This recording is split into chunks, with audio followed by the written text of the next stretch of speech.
gang starts bullying a boy, not knowing Chuck Norris is nearby. Subscribe and drop a comment. Where are you watching from? The sun had just slipped below the horizon, leaving behind streaks of orange and pink that slowly faded into the darkening sky. The last whispers of daylight clung to scattered clouds, but night was creeping in, swallowing everything in shadow. The air had turned crisp, carrying with it the soft, distant hum of a small town settling in for the night. Most of the streets were already empty. A few final stragglers moved with purpose, heading home before the town turned silent. Streetlights flickered to life, casting a pale yellow glow over cracked sidewalks and quiet intersections. Some lights buzzed, their old bulbs barely hanging on. Every now and then, a car would pass, headlights sweeping across the road before disappearing into the distance. It was the kind of silence you only found in places like this, a forgotten town on the edge of something bigger, where time moved slow and roads stretched long and lonely. A boy walked along the shoulder of the road, his shoulders hunched slightly against the chill. He wasn't old enough to drive yet, but he was used to walking home alone. Ever since his mom started taking late shifts at the local diner, this had become routine. His backpack was heavy with school books, slung over one shoulder. In his other hand, he carried a small package wrapped in plain brown paper. It was a gift, something he'd saved up for over the last few months by running errands and doing odd jobs for neighbors. Just a little trinket from the general store, but it meant the world to him. It was for his mom. A simple way to say thank you. He followed the road past the old gas station, the one right before the residential turnoff. The place looked worn down, 2 gas pumps, a flickering neon sign over the convenience store, and a rusted-out pickup parked near the front. It was the last sign of life before the highway stretched out into nothing. At this hour, it was almost deserted. Only one man stood there, refueling his car. The boy didn't pay much attention. He was focused on getting home before it got too dark. His mom always worried, and he didn't want to give her another reason. He picked up his pace, adjusting his grip on the package, his breath visible in the chilly air. Then he heard it. That low, growling rumble of engines. Not one. Several. The sound rolled over the town like distant thunder, growing louder with every second. His stomach dropped. He knew that sound. Everyone in town did. A gang of bikers. They weren't from here, but they passed through often enough for people to dread them. Nobody wanted to be near when they rolled in. People whispered about them, how they drank too much, picked fights, tore up bars, and left wreckage behind. They fed off fear, thrived on intimidation. They were the kind of men who walked into a room just to watch people shrink back. The boy swallowed hard and kept walking, pretending not to hear the engines closing in. Maybe they wouldn't notice him. Maybe they were just passing through. One bike shot past him, the rider didn't even glance his way. But then came the others. 5 of them slowed down, tires crunching over pavement as they pulled alongside him, forming a loose circle. These weren't young guys looking for kicks, they were seasoned, mean-looking men. Faces carved by the road, eyes cold and calculating. Their leather jackets were patched with strange insignias, signs of a larger, more dangerous group. One of them, stocky with a graying beard and a long scar down his cheek, let out a low, almost amused laugh. The boy didn't look up, but he could feel their eyes on him. Engines idled like hungry animals, the air thick with the smell of gasoline, oil, and stale cigarettes. His grip tightened around the package. His heart was pounding. But he kept walking. If he just ignored them, maybe they'd go. They didn't. The first biker turned slightly, cutting off his path. The boy froze, nearly tripping. He finally looked up. The biker smiled, a mean, crooked grin that made the boy's skin crawl. "Where you off to, kid?" The voice was casual, almost friendly. But there was nothing kind behind it. The others chuckled under their breath, exchanging quiet glances. One leaned forward, resting his gloved hands on the bars, eyeing the boy like prey. And that's when everything changed. Because what none of them realized, was that the man at the gas station, the one refueling his car in silence, was Chuck Norris. His mouth went dry. His legs felt like concrete. He tried to move, but his body wouldn't listen. Panic had wrapped itself around his chest like a vice. He looked toward the gas station. That same lone figure was still there, standing by the pump, unmoving, like he hadn't noticed anything at all, or maybe, just maybe, he was waiting. The boy took a slow, trembling breath. Somewhere in the back of his mind, he heard his mother's voice, soft but firm, reminding him what to do when trouble found him. Don't look them in the eye, don't give them a reason, just keep moving. But it was too late for that. The biker in front of him revved his engine just enough to make the motorcycle snarl like a warning. The others snickered. Then, without a word, one of them reached over and snatched the small package from the boy's hand. His eyes went wide. No, he gasped, but it was too late. The biker unwrapped the paper carelessly, letting it flutter to the ground. Inside was the glass figure, the one the boy had saved up for over months of chores and odd jobs. It shimmered in the streetlight for only a second before the man let it slip from his fingers. The delicate glass hit the pavement and exploded into shards. The gang erupted in laughter. The boy stood frozen, fists clenched, eyes burning. He wanted to yell, to scream, to do something, but he was just a kid. What could he do against men like this? Another biker yanked the school bag from his shoulder. Books spilled out, pages dancing in the wind. One of them kicked a book down the road like it was trash. More laughter. More taunts. He squeezed his eyes shut. And then, the laughter stopped. It didn't fade, it cut off. Like the sound had been yanked out of the air. The boy felt it before he even saw it. Something shifted. A weight dropped over the street. The men who had been so loud, so sure of themselves, had gone silent. He slowly opened his eyes. The man from the gas station was walking toward them. Not fast. Not dramatic. Just walking. Calm. Measured. Like the street now belonged to him. And with every step, the air seemed to tighten, like the world itself was holding its breath. The boy could still hear the sound of the glass breaking. It echoed in his mind louder than the motorcycles ever had. That gift wasn't expensive. It wasn't much. But it meant something. It was for his mom. And now it was gone, crushed by someone who didn't even blink. He looked down. His books were scattered, the backpack tossed aside. His hand still stung from the biker's boot. Another hard shove from behind made him stumble. One of the bikers had stepped off his ride and loomed over him, his face carved with boredom and cruelty. He wasn't doing this because he was angry.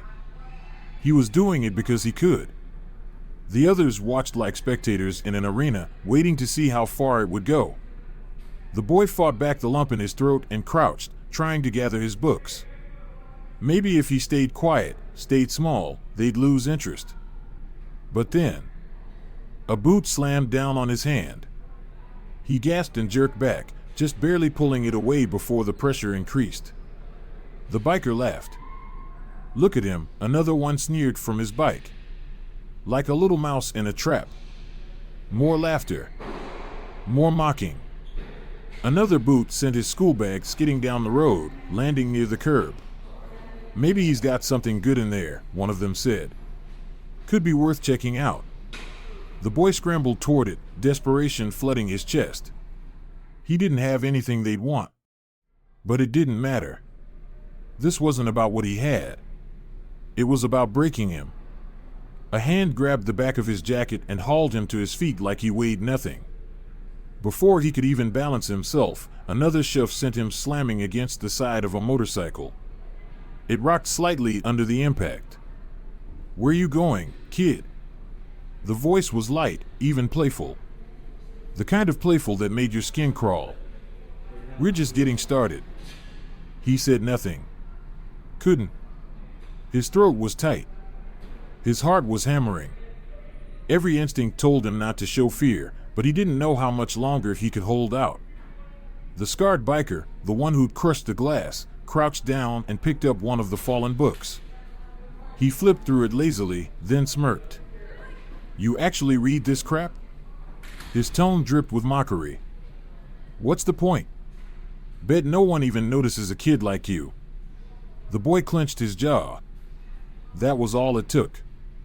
The biker grinned wider. He dropped the book on the ground and stomped on it. The spine cracked. Something inside the boy cracked with it. The world shrank.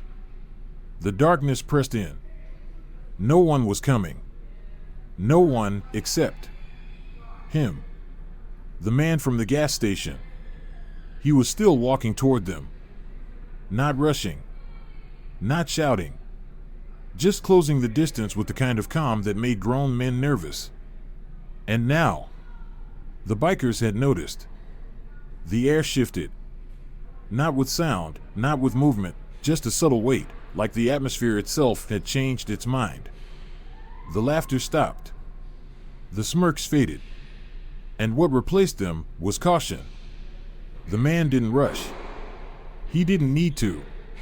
Each step was steady, unbothered, like time moved around him instead of with him. And that calm made everything worse for the bikers. The boy noticed it first. The way they all adjusted. Not big moves, just a shoulder squared here, a foot planted firmer there. Their cockiness didn't vanish, but it cracked. And under that crack was something they didn't want to admit, doubt. Under the flickering gas station lights, long shadows stretched across the pavement. The man finally stopped, just a few feet away. He didn't speak. He didn't need to. The silence that followed wasn't like before. It wasn't the stillness of an empty road or the awkward pause between strangers. This was the kind of silence that weighed on you. The kind that comes right before a storm tears the sky open. And nobody dared breathe too loud. The engine still idled softly under the bikers. The vibrations rumbled beneath them like a distant warning. They weren't laughing anymore. Their attention had shifted from the boy to the man who now stood between them and whatever they thought they controlled. At a glance, he didn't stand out. A plain jacket. Worn jeans. Boots scuffed from the road. He could have been anyone. But he wasn't. There was something about him. Not tense. Not aggressive. His hands were at his sides. His stance was loose. But it wasn't the posture of a relaxed man, it was the stance of someone completely in control. He had crossed the entire lot with zero fear. Like nothing in this scene concerned him. And now, standing still, he looked unbothered. The boy barely dared to exhale. Just seconds ago, the bikers had ruled the moment. They had dictated the tone, the outcome, the fear. But now they didn't seem so sure. One of them, a wiry guy with a crooked nose, tried to laugh. A short scoff, thin and forced. He kicked one of the boy's books with his boot, sliding it a few feet. "You need something, old man," he muttered. But even his voice had lost that edge. The man didn't flinch. Didn't blink. The one with the scar, their leader, shifted in his seat. His fingers gripped the handlebars tighter, just slightly. He'd been around. He'd seen men like this before. Professional. Didn't talk big. Didn't posture. Didn't need to. There are some people who've lived so close to violence, they don't need to show their teeth. The silence does it for them. Scar adjusted his posture, subtly straightening. "You lost?" he asked, voice still cool, but now measuring. Testing. Still, the man said nothing. The boy's heart thudded in his chest. He didn't know who this stranger was. Didn't know if he was about to help or just stand there. But something in his gut told him this night had changed. The rest of the gang grew uneasy. You could feel it. Like they all knew something was off, but didn't want to say it out loud. The leader exhaled sharply and gave a slight nod toward the boy. "Not your problem, friend," he said. "Firmer this time. Best keep walking." And then, finally, the man moved. He tilted his head slightly, as if turning the words over in his mind. Then, without saying a word, he crouched down. The boy flinched. But the movement was slow, deliberate, measured like everything else he did. The man picked up one of the fallen books. The cover was smudged, the corners bent. But he held it carefully, delicately, like it mattered. He brushed it off with a hand that didn't shake, didn't rush. And then he stood, just as calmly as before, and held it out. The boy hesitated, but reached out and took it. His fingers curled around the book.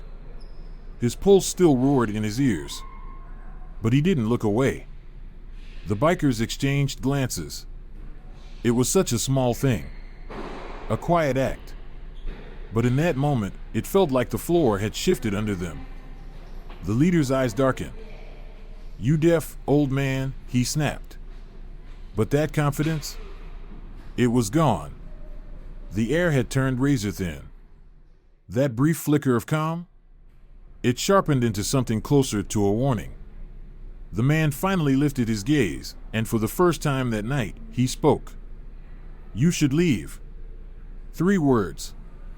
Even. Steady. Calm. Not a threat. Not a challenge. But they landed like a verdict.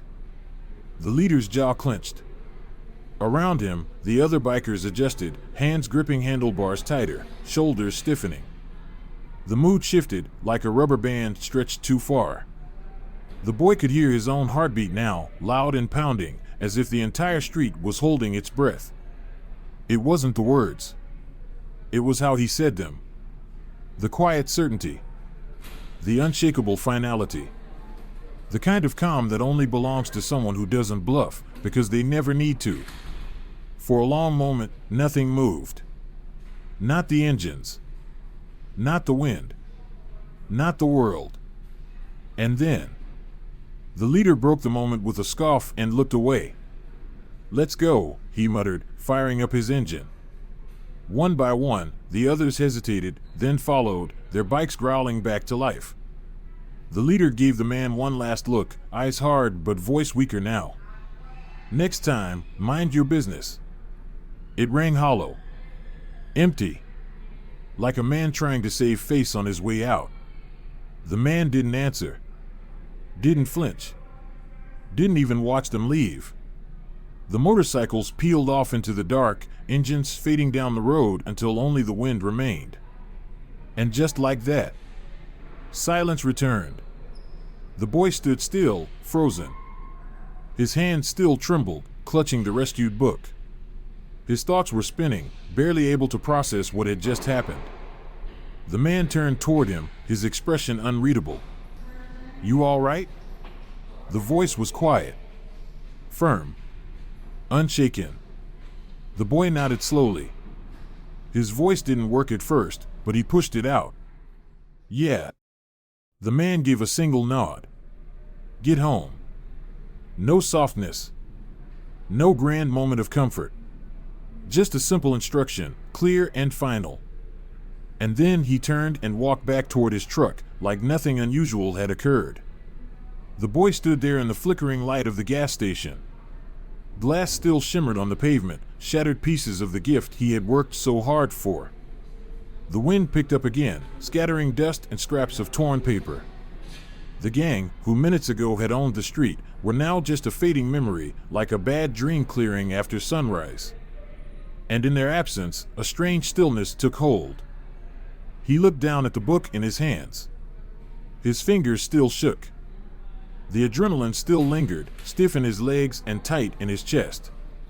He tried to make sense of it all. They hadn't left because they got bored. They hadn't left because they were done.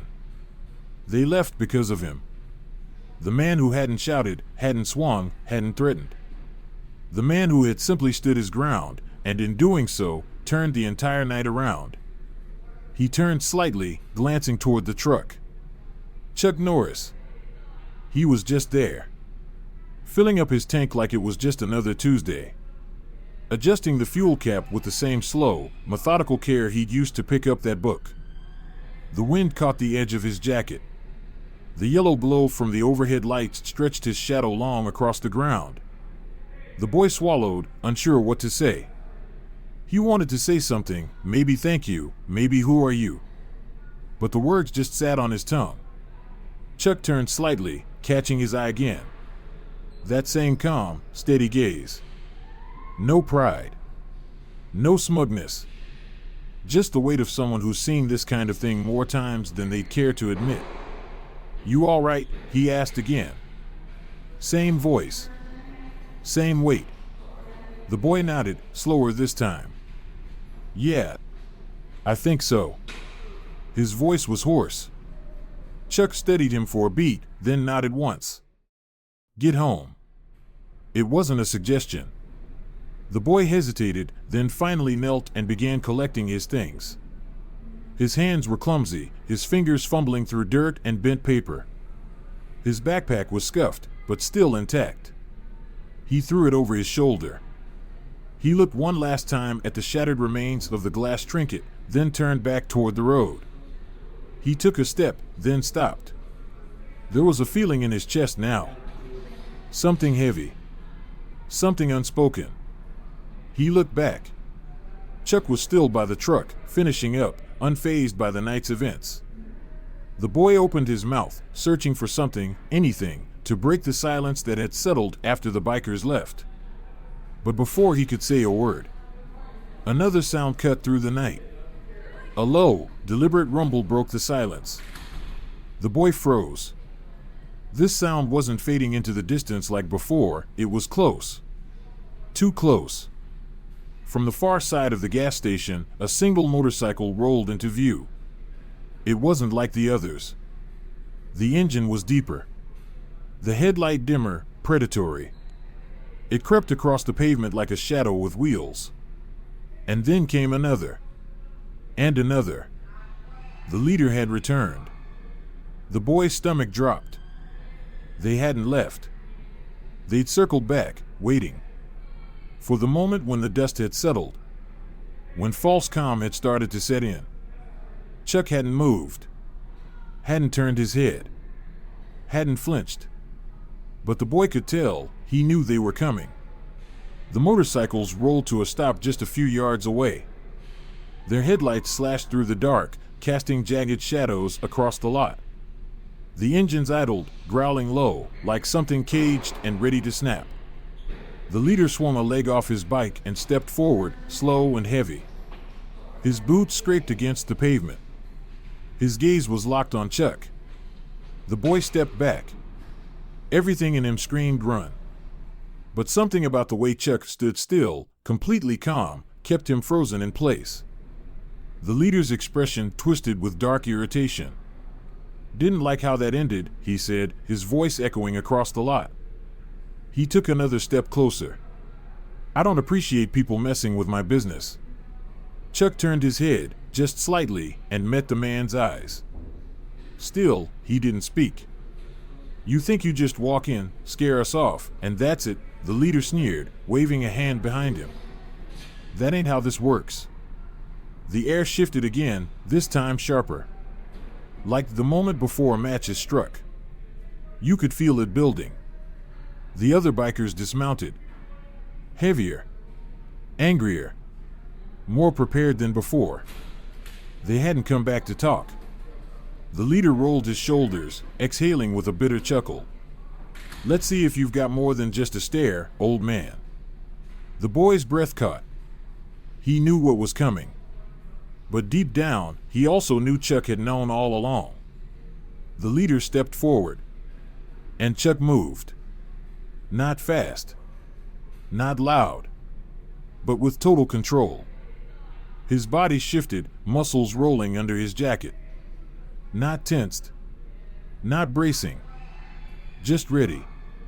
It was like watching the sky before a thunderstorm. Still. Heavy. Inevitable.